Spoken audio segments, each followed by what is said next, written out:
빈처 현진건 그것이 어찌 없을까. 아내가 장문을 열고 뭘 찾더니 중얼거린다. 뭐가 없어. 뭐보단 저고리가 하나 남았는데. 나는 먹먹하였다. 아내가 뭘 하려는 것을 알미라. 오늘 밤에 옆집 할멈을 시켜 잡히려 하는 것이다. 이 2년 동안 돈 한 푼 나는 데 없고 그대로 줄이면 시장할 줄 알아 기구와 의복을 전당국에 들여밀거나 고물상 한 구석에 세워두고 돈을 얻어오는 수밖에 없었다.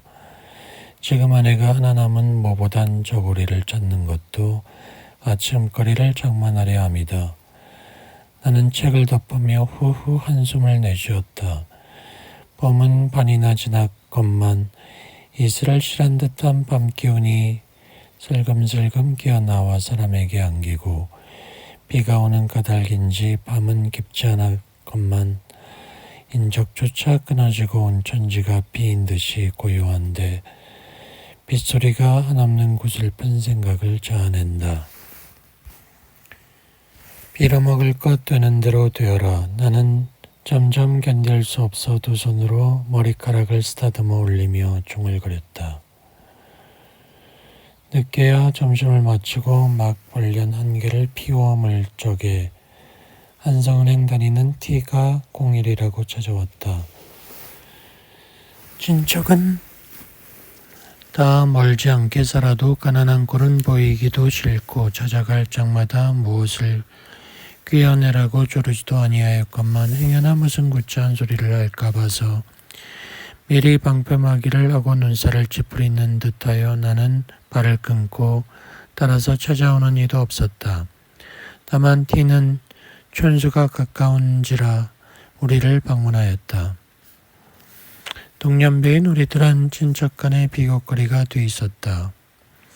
나의 평판이 항상 좋지 못했다. 내가 문학인지 무엇인지 하는 소리가 까닭없이 그네들의 비위에 틀린 것이다. 더구나 나는 그네들의 생일이나 대사일 때에 돈 한 푼 이렇다는 일이 없고 T는 소위 착실히 돈벌이를 내 보조하는 까닭이다. 얼마 안이 되어 T는 잘 살 것이고 K는 거지가 될 것이니 두고 보아. 오촌당숙은 이런 말까지 했다 한다. 그래도 부모는 달라서 화가 나시면 네가 그러하다가는 말경에는 거지가 될 거야 라고 꾸중은 하셔도 사람이란 늑복 모르느니라 하시는 것이 스스로 위로하는 말씀이고 또 며느리를 위로하는 말씀이었다. 하는 수 없는 놈이라고 단념을 하시면서 그래도 잘 되기를 바라는 것이다. T가 우리 집에 올 것 같으면 지어서 쾌활하게 웃으며 힘써 재미스러운 이야기를 하였다. 단둘이 고적하게 그날그날을 보내는 우리에게는 더할 수 없이 반가웠다.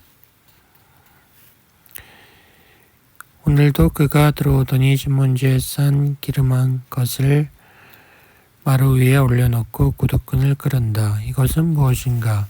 제 처의 양산이에요. 쌀이 부러졌다나요? 아주머니 좀 구경하시렵니까? 검정이는 좋은 것이 많아도 칙칙해 보이고 회색은 하나도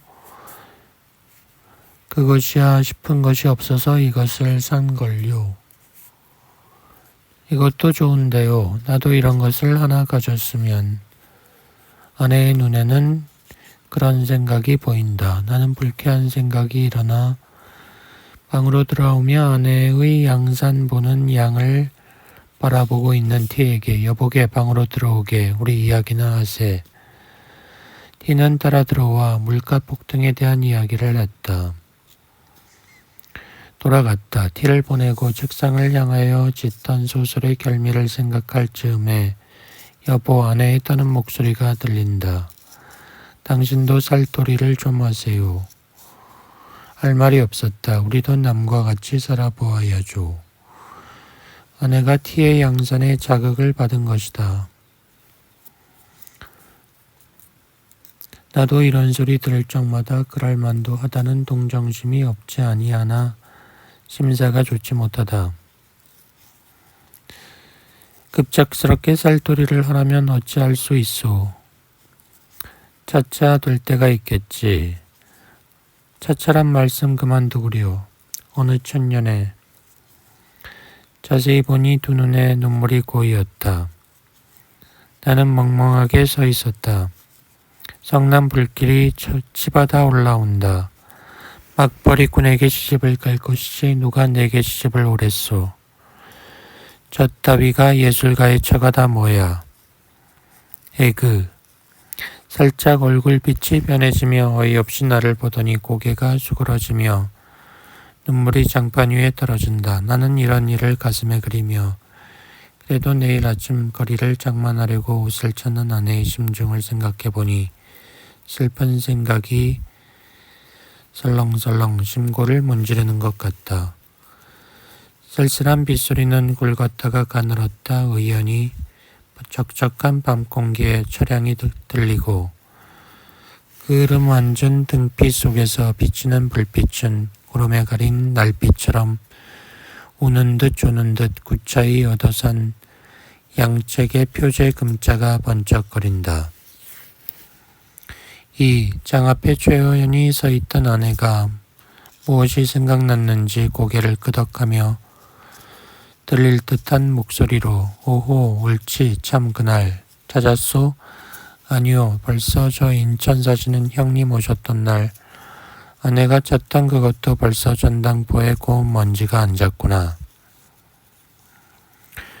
한동안 아무 말이 없었다. 가슴이 답답해지며 누구하고 싸움이나 좀 해보았으면 소리라도 질러보았으면 하는 이상한 감정이 피어오르며 이가 기어다니는 듯 옷이 어째 몸에 끼이며 견딜 수가 없다. 점점 구차한 살림에 실증이나 못 견디겠지? 네, 어째서요? 싫은 생각은 조금도 없어요. 이렇게 말이 오감을 따라 나는 흥분의 도가 짙어간다. 그래서 아내가 떨리는 소리로 어째 그런 줄 아세요? 할 적에 나를 숙맥으로 하루? 라고 소리 높였다. 아내는 분한 빛이 눈에 비치어 물끄러미 나를 들여다본다. 나는 홀겨보며 그러면 그건 모를까. 오늘까지 참아오더니 이제는 점점 기색이 달라지는 걸 뭐. 이런 말을 하는 내 가슴에는 지난 일이 활동사진 모양으로 나타난다. 6년 전에 우리가 결혼한 지 얼마 되지 않이 아여 지식에 목마른 나는 지식의 바닷물을 얻어 마시려고 집을 떠났었다. 광풍에 나부끼는 버들림 모양으로 오늘은 지나 내일은 일본으로 둘러다니다가 금전 탓으로 지식의 바닷물도 마셔보지 못하고 집에 돌아오고 말았다. 그가 시집 올 때에는 방글방글 피려는 꽃봉우리 같던 아내가 기울어가는 꽃처럼 변해 있었다. 가족 모임에 나가서 처형을 보았다. 처형은 꽃처럼 피어있고 아내는 시들어 있었다. 이틀 뒤 어스름에 처형은 우리 집에 놀러왔다. 아내가 문을 열고 나간다. 아이고 형님 오세요. 아내의 인사하는 소리가 들리더니 처형이 계집아인에게 뭔가 들라고 들어온다. 나도 인사를 하였다. 그날 욕을 보셨죠? 못 잡수는 술을 무슨 짝에 그리 잡수세요. 그는 이런 인사를 하다가 계집아인이 든 것을 빼앗더니 그것을 아내에게 주었다. 내 신 사는데 너의 신도 한 켤레 샀다. 그것을 왜 사셨어요? 애쓱한 얼굴에 꽃물을 들이며 아내가 치사하는 것도 들은 채 만체하고 처형은 얘기한다. 올 적에 사랑 양반을 졸라서 돈 100원을 얻었겠지. 그래서 옷도 사고 신도 사고 이런 것이야. 하여간 값 많은 품 좋은 비단인 듯하다. 무늬 없는 것 회색 초록색 갖가지로 윤이 흐르며 색색이 빛이 나서 나는 황홀하였다. 참 좋으네요. 이런 말을 하다가 나는 쓸쓸한 생각이 일어난다. 모두 좋은 것만을 골라 샀습니다. 아내는 인사를 차리느라고 칭찬은 하나마 별로 부러워하지 않는다. 자영은 자기 남편의 흉을 보기 시작한다. 일어선다. 왜 벌써 가시려고요? 모처럼 오셨다가 반찬은 없어도 저녁이나 잡수세요. 아내가 만류하니 아니 가야지. 오늘 저녁 차로 떠날 것이니까 가서 짐을 매야지. 아직 차 시간이 멀었어? 아니 그래도 정거장에 일찍 나가야지. 만일 기차를 놓치면 오죽 기다리실라고. 벌써 오늘 저녁 차로 간다고 편지까지 했는데. 그는 나간다. 우리는 그를 보내고 방에 들어왔다. 그까짓 것이 기다리는데 그다지 급급히 갈 것이 뭐야. 아내는 웃을 뿐이다. 그래도 옷감 바꿀 돈을 주었으니 기다리는 것이 애처롭기는 하겠지. 그런가 봐요. 이때 처형이 사준 신이 눈에 띄었는지 그것을 집어들고 펴보려다가 말고 머뭇한다. 그 속에 그를 해키할 무슨 위험품이나 든 것 같이. 어서 펴보구려. 아내는 이 말을 듣더니 자기 좋으랴 하는 듯이 신문지를 헤친다. 이쁜 걸요. 신어본다. 어쩌면 이렇게 맞아요. 희색이 흐른다. 아내의 기뻐하는 양을 보고 있던 나는 또다시 여자란 알 수 없어 하는 생각이 들며 조심하여 쓸 따름이다 하며 밤빛 같은 검은 그림자가 가슴을 어둡게 하였다. 그러면 아까 처형의 옷감을 볼 적에도 물론 마음속으로 부러워야 했을 것이다.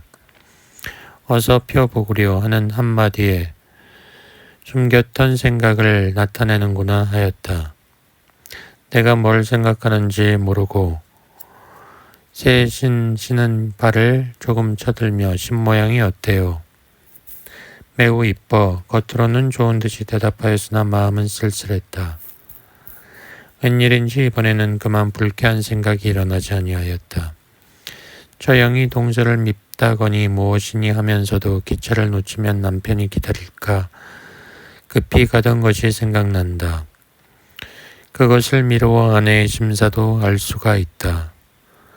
부득이한 경우라 할 일 없이 정신적 행복에만 만족하려고 애를 쓰지만 부족한 것이다. 이런 생각을 하니 그날 아내에게 그런 말을 한 것이 후회가 되었다.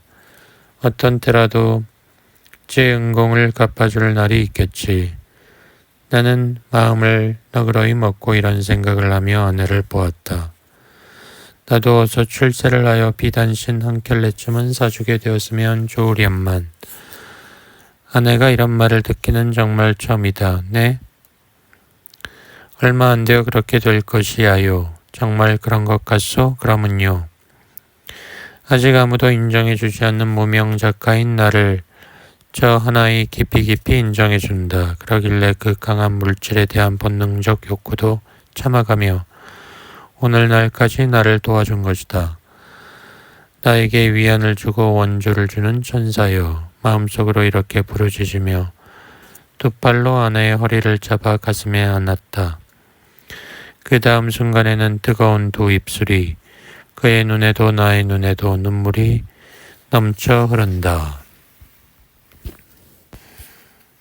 운수 좋은 날. 새침하게 흐린 봄이 눈이 올 듯하더니 눈은 아니오고 얼다가만 비가 내리었다. 이날이야말로 동서문 안에서 인력 거꾼 노릇을 하는 김첨지에게는 오랜만에 닥친 운수 좋은 날이었다. 문 안에 들어간답시는 앞집 마나님을 전찻길까지 모셔다 드린 것을 비롯으로 행여 손님이 있을까 하는 정류장에서 어정어정하며 내리는 사람 하나하나에 거의 비는 듯한 눈길을 보내고 있다가 마침내 교원인 듯한 양복쟁이를 동광학교까지 태워다 주기로 되었다. 첫 판에 30천, 둘째 판에 50천. 아침 대바람에 그리 흔치 않은 일이었다. 그야말로 재수가 움붙어서 근 열흘 동안 동구경도 못한 김첨지는 10천짜리 100통화 서푼 돈은 5푼이 손바닥에 떨어질 채 눈물을 흘릴 만큼 기뻤다. 그의 아내가 쿨룩거리기는 달포가 넘었다. 조밥도 굶기를 먹다시피 하는 형편이니 약 한 첩 써본 일이 없다. 구태여 쓰려며 못쓸 바도 아니로되 그는 병이란 놈에게 약을 주어 보내면 재미 붙여서 자꾸 온다는 자기의 신조를 가지고 있었다. 따라서 의사에게 보인 적이 없으니 무슨 병인지는 알 수 없으되 반드시 누워가지고 일어나기는 쇠로 모로 눕는 걸 보면 중증은 중증인 듯.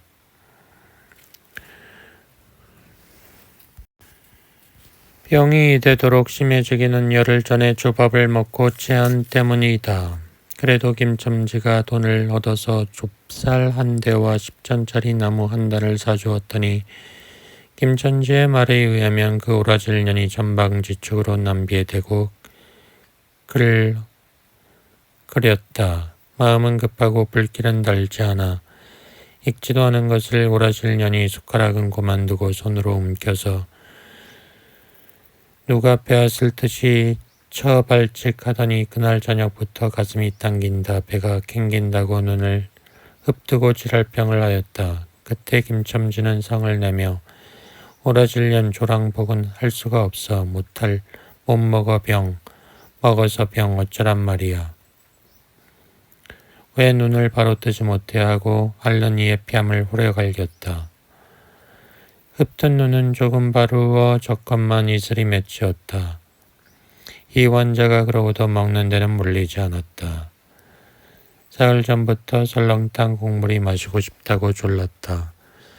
오라질년 조밥도 못 먹는 년이 설렁탕은 하고 야단을 쳐보았지만 못 사주는 마음이 시원치는 않았다.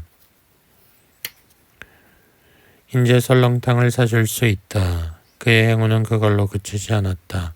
땀과 빗물이 섞여 흐르는 목덜미를 기름주머니가 다 된 외목 수건으로 닦으며 그 학교 문을 돌아 나올 때였다. 뒤에서 인력거 하고 부르는 소리가 난다. 그 학생은 다짜고짜 남대문 정거장까지 얼마요라고 물었다. 아마 그 학교 기숙사에 있는 이로 동기 방학을 이용하여 귀향하려 함이리라.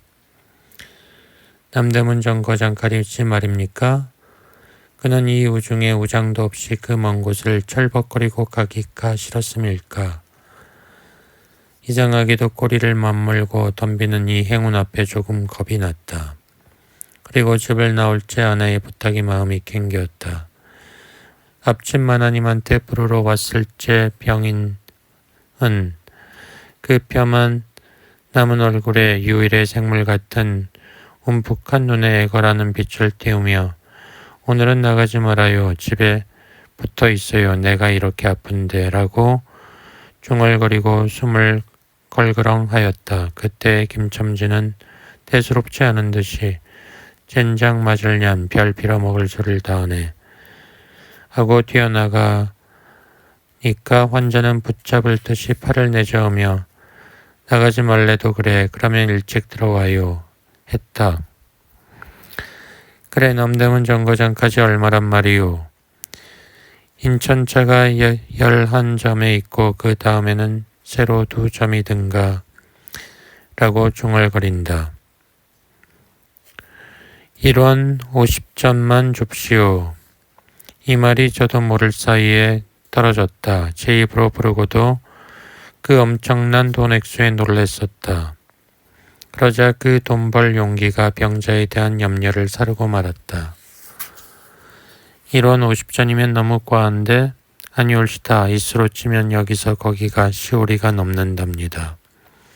달라면 줄 터이니 빨리 가오. 그 학생을 태우고 나선 김첨지의 다리는 가뿐하였다. 나는 듯하였다. 오늘은 나가지 마요. 이런 말이 잉잉 그의 귀에 울렸다. 왜으로 기차를 놓치겠구만 하고 탄이의 초조한 부르짖음이 간신히 그의 귀에 들어왔다. 언뜻 깨달으니 김첨지는 길 한복판에 멈춰 있지 않은가. 예예. 김첨지는 또다시 다름질하였다.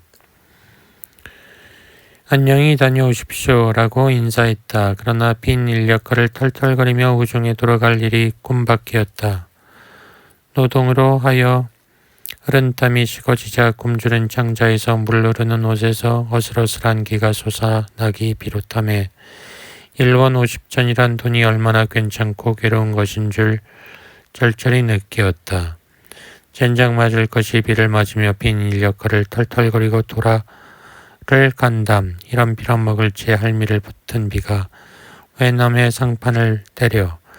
그는 화증을 내며 누구에게 반항이나 하듯 개걸거렸다. 그럴 즈음 그의 머리엔 광명이 비쳤나니 그것은 이러고 갈 게 아니라 이 근방을 빙빙 돌며 차 오기를 기다리면 또 손님을 태우게 될는지 몰라란 생각이었다. 아씨 인력거 아니 탓이랍시오. 그 여학생인지가 매우 태칼을 빼며 입술을 꼭 다문 채 김첨지를 거들떠 보지도 않았다. 아씨 정거장 애들보다 싸게 모셔다 드리겠습니다. 왜 이래 귀찮게. 돌아선다. 전차는 왔다. 김첨지는 원망스럽게 전차 타는 일을 노리고 있었다.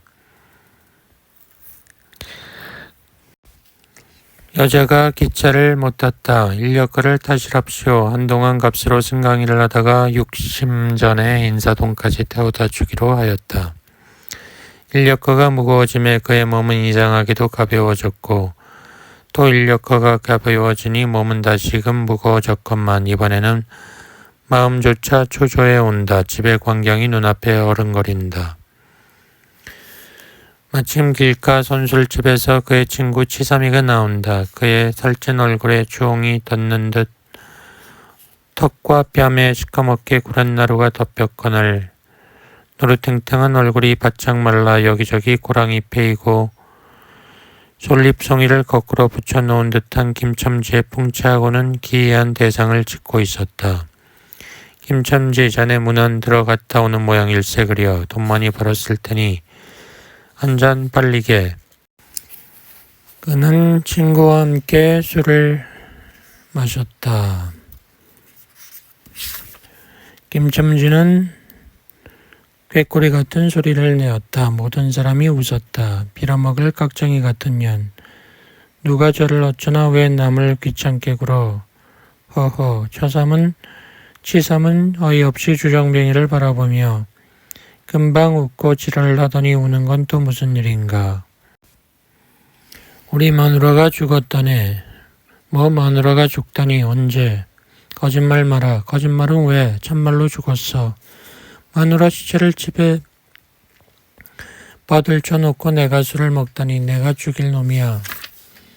김첨지는 엉엉 소리 내어 운다. 치삼은 흥이 깨지는 얼굴로 이 사람이 참말을 하나 거짓말을 하나. 집으로 가세 가 하고 손을 잡아 당겼다. 치삼의 끄는 손을 뿌리치더니 김첨지는 싱그레 웃는다. 죽기는 누가 죽어.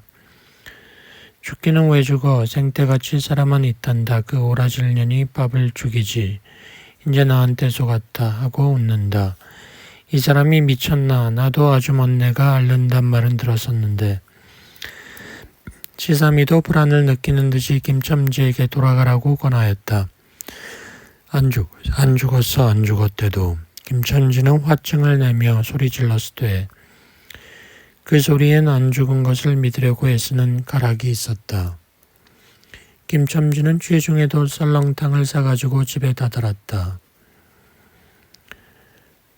만일 김첨지가 주기를 따지 않았던들 한 발을 대문에 들여놓았을 때 그곳을 지배하는 무시무시한 정적에